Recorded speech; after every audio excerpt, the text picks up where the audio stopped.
Morning guys, hope you're all doing well. Today in front of you, got a rather special tobacco from me that I'm going to be opening.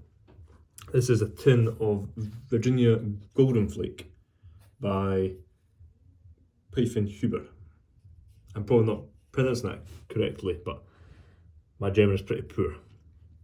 But what I can tell you is this is a tobacconist based in Munich, and I visited there, I think it was last July, and I picked up a selection of their tobaccos as they're pretty famous for their blends. And I believe that this is their most iconic and famous blend. It used to be called Virginia Honeydew Flake, but I believe with the regulation changes as they did here, they couldn't use the word honey anymore in the blend, so it was Golden Flake. It was changed, but it's the exact same blend.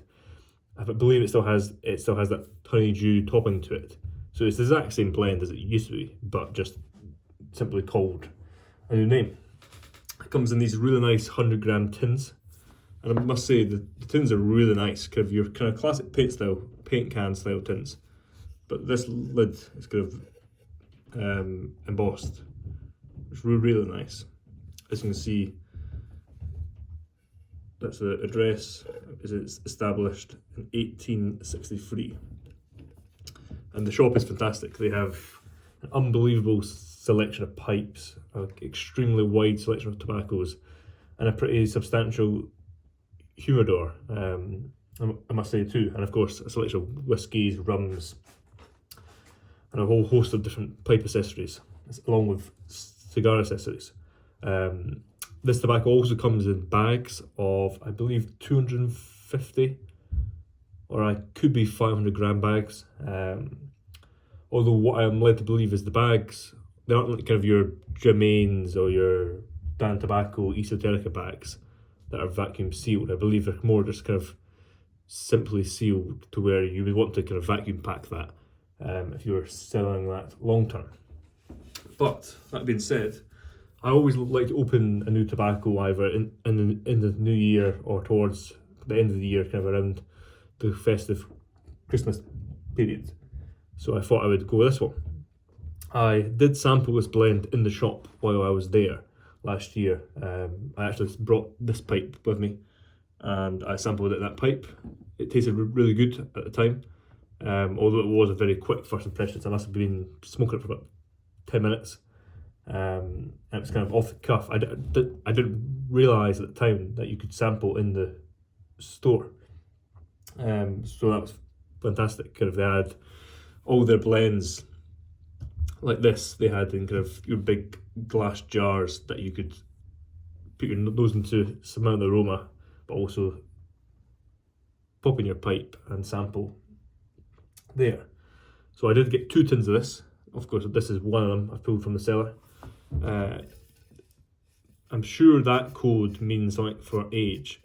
I'm just going to assume it was quite fresh. I believe this is their most popular blend, so I think as they get it in, it's not there for long. So you could assume that this has about a year and a half worth of age on it.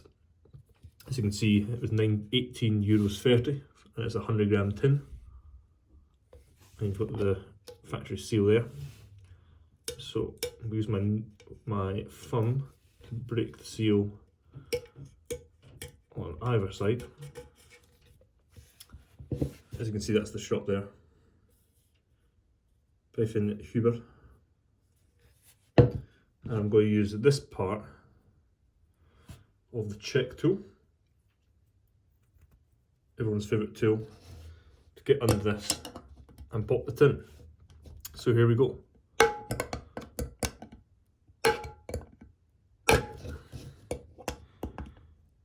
Getting there eventually.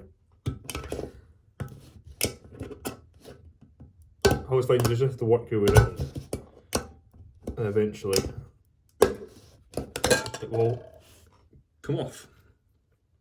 You could just force it, but I like to try and not bend this, especially as this is really nice. So here we go. If you've ever seen all like Golden Slice or Rainier Gold, they come in these long belts. I would say if you like Orlick Golden Slice, you will like this. The aroma is very similar. It's a very similar tobacco as I can recall.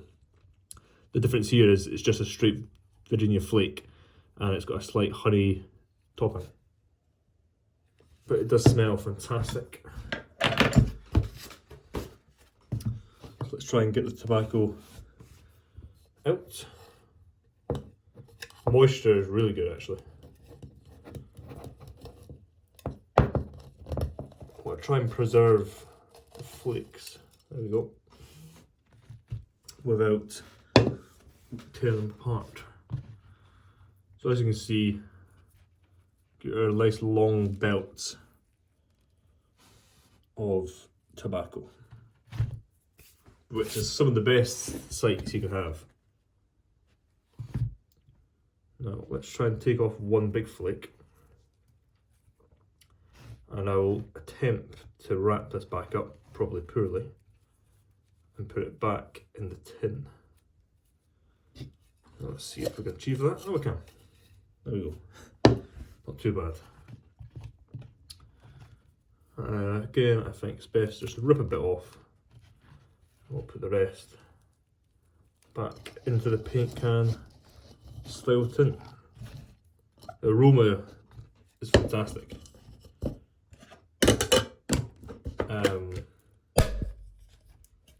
It is sealed again. I find the paint can style tints are really good, but people do say that for long-term aging, kind of 5 years plus, they probably aren't the best in terms of the seal, which I would probably agree with.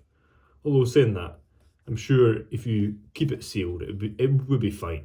I find that a lot of tins these days are very well made, where the air kind of leakage isn't a lot. So that's probably roughly what a normal size flake would be. You can definitely see a mixture of Virginias. Gets rubbed out. But yeah, from our first impressions in terms of aroma, very similar to Orlick Golden Sliced.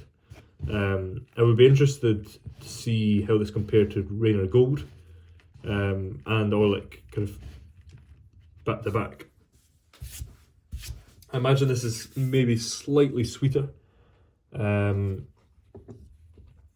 it has that kind of honeydew topping. So being honey, you would expect it to maybe be a tad sweeter. But then again, as it's got some darker Virginias, you don't know how much sugar content they have. So will be interesting. I'm going to smoke it in my Northern Briars, which is slowly breaking in. I might have had maybe 7 or 8 bowls through this pipe. Smokes really well. In terms of moisture content, pretty much ready to go once you rub it out, which is nice to see. I've said it a few times, I'm not a big fan of tobaccos that you have to let sit out for hours and hours on end. It's an unfortunate thing with Samuel Gawith and Gavin Hogarth blends, personally, is that you need a substantial amount of time to let them dry out. So we'll just get the pack piped. I use the method of I lightly pack the first third, a bit more firm the second, and then again slightly firmer on the third. Oh, this is also quite a large bowl of tobacco actually. And just pat it down so there's a little bit of a gap to the rim. So I try not, as you light the tobacco, it will rise up.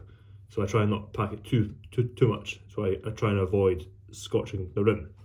But as I've said a few times on my live stream, there's nothing wrong with a bit of scorched rim. If you look at all my pipes, they all have a slight darkness here, as most people's pipes will, because that's just a natural thing. Of course, you can clean them up and maintain them, but you always have, unless you're extremely careful, you will always have a slight, I find, carbonation here on the rim. But yeah, that being said, let's give us a first light. As always, using matches.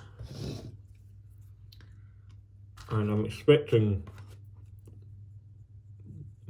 all the golden slice flavours off the back, I would say. Let's find out. Although, that being said, I probably should have smoked Orlick yesterday to kind of remind myself.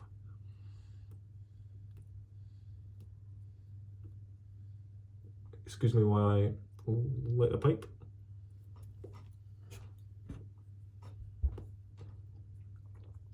Yeah, from the off, that first puff, got that kind of citrus, orangey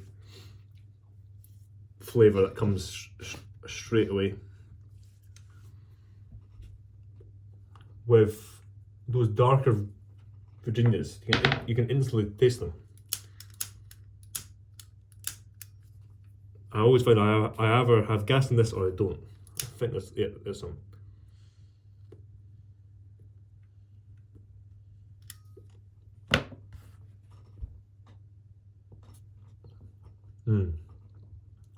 Yeah, off the bat, that citrusy flavour.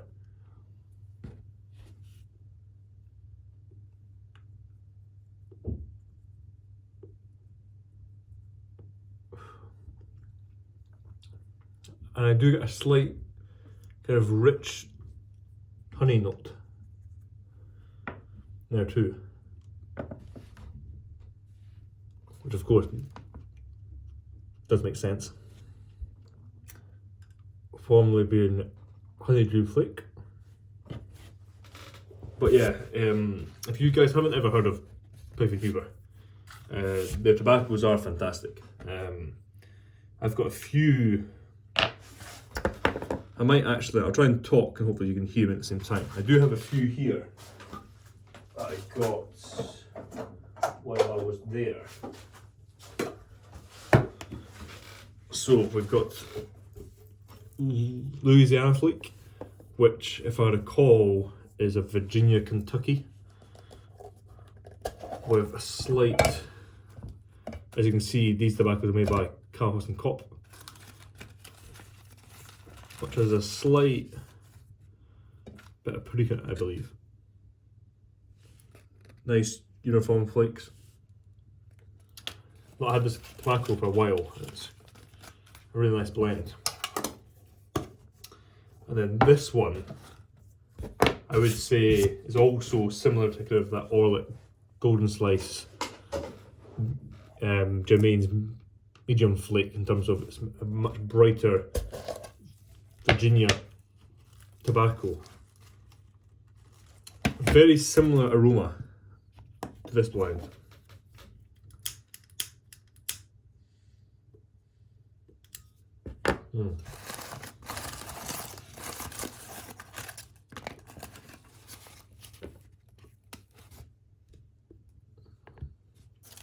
As you can see, it's whole flakes, just that I've kind of broken them up slightly.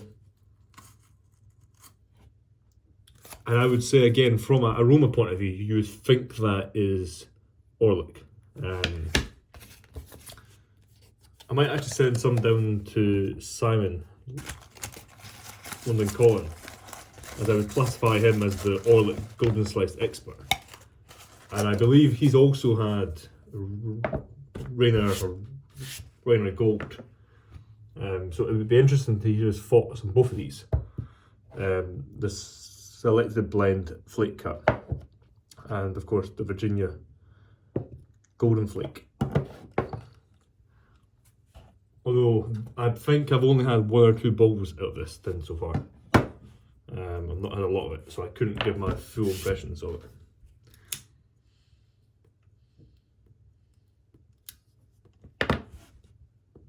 However, my first impressions of this tobacco is it's very nice.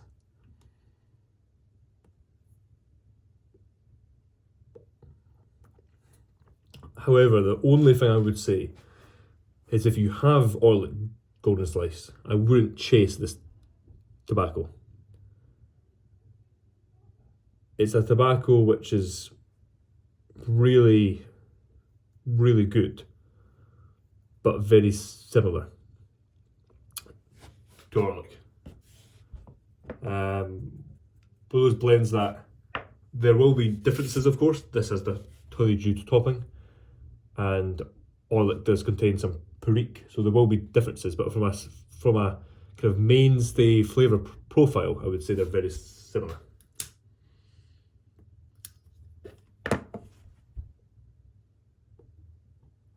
This one I would say was slightly sweeter.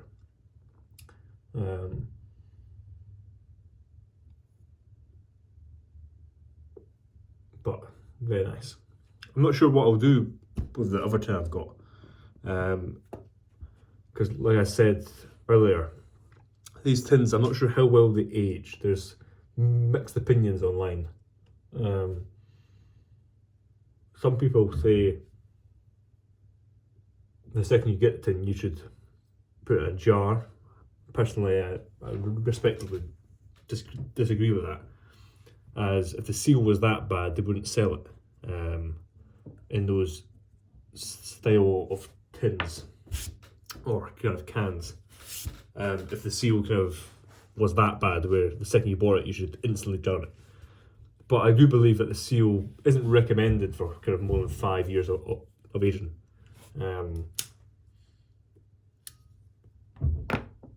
And as is a 100-gram tin, I can't imagine I'll be opening the other tin for quite some time. So I probably should give more thought and research into that to see what's best recommended. But yeah, that was kind of just a slight first impressions. Of course, still a long way to go with this bowl. But I thought I would share that new tobacco opening. Not often I open a new tobacco, and not very often at all that I open a tobacco that's quite sought after and rare. Kind of, this is always available. Sorry, not online via them, but it's most of the time if you go to the store, they'll have some in stock. But it's one of those very kind of cult followed tobaccos. Online, it gets very well praised and reviewed. I believe Jim Inks, for those who follow him, give it 4 stars and say it's a kind of a fantastic blend, and believes that all the blends by Piffin Huber are fantastic. And that, so far, I'd have to agree. The ones that I have tried, being these 3, are very good.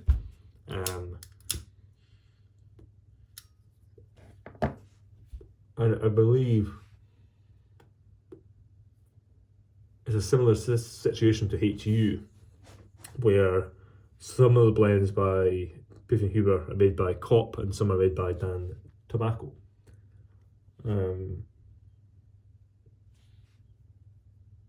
I know at least one of the blends are anyway, because when I was in the store, I could see that in the jar they actually had kind of the plastic insert, and it had the Dan Tobacco compass on it, which is only featured in their blends. But that being said, a very, very nice blend so far. About a quarter of the way through the bowl now. Still got a long way to go, but it'll be interesting to see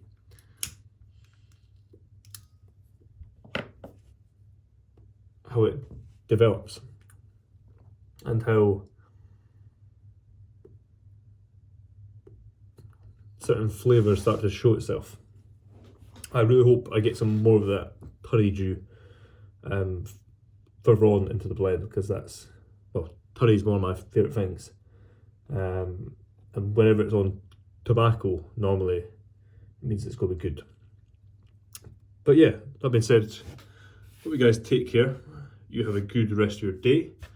I'm not sure when this will go up, actually, saying that now. I might hold this back until Sunday, or maybe even put it out on Christmas Day, despite it being filmed a few days earlier. We'll have to see. But yeah, hope you guys take care. You have a great rest of your day and rest of your week. Cheers.